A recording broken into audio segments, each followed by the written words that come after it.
We're going to take a look at some of the new edge modeling tools in 3ds Max 2010 using the Graphite Tools ribbon modeling system. I'd like to thank Wayne Robson for giving us access to his Frankenstein model for the use of this presentation. We're going to begin by changing out the material to something gray. I'm going to select the model, and I'm immediately going to go into my Graphite modeling tools, and we're going to change the smoothing from smooth to hard so that we can see the topology. I'm also going to go ahead and enter edge face mode, and I'm going to enter edge mode, and we're going to take a look at some of the new edge tools. So you can see we already have some really nice clean geometry here. We've added a number of new selection tools that allow us to quickly create new selections in an interactive manner. I have the ability to selectively grow and shrink my edge selections or my ring selections. I can do loop selections as well in the same way. And of course we can grow outward in all directions just like we could previously. Another really great tool is the loop mode. Loop mode allows us to quickly select any entire loop as it goes around the model simply by selecting on one edge. Same goes for ring. I can select on any ring and it'll select all the way around the model as long as it finds contiguous rings. Another interesting tool that we have is what we call dot ring, which allows me to essentially skip over any predefined set number of edges that I want. In this case, I'm skipping every other edge.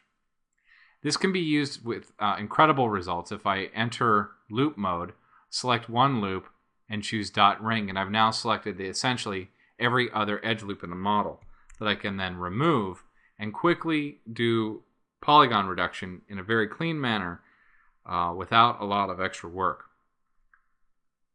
Another interesting tool that we've added is Swift Loop.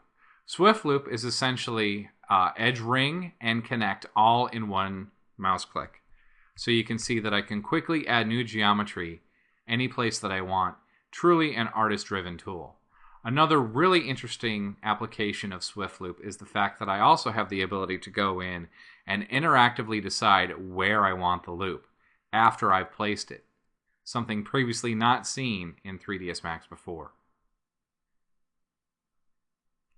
Once I have the ring in there, let's say that I decide that I want to move it. I've moved it, but let's say I need to redefine where it goes. You notice that we have some edge loops that are off center. I can use our tool called Set Flow to take that ring and essentially reposition it into the middle, allowing us to really clean up our geometry in a very quick and efficient way.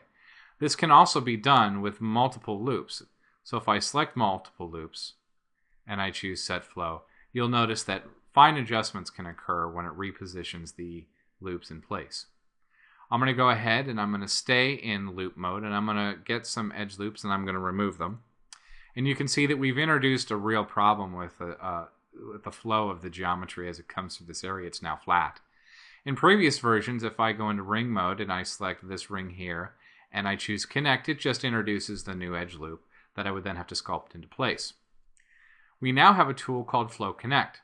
Flow Connect allows us to quickly select a ring of edges, and it'll introduce new topology and maintain the flow of the geometry as it goes around.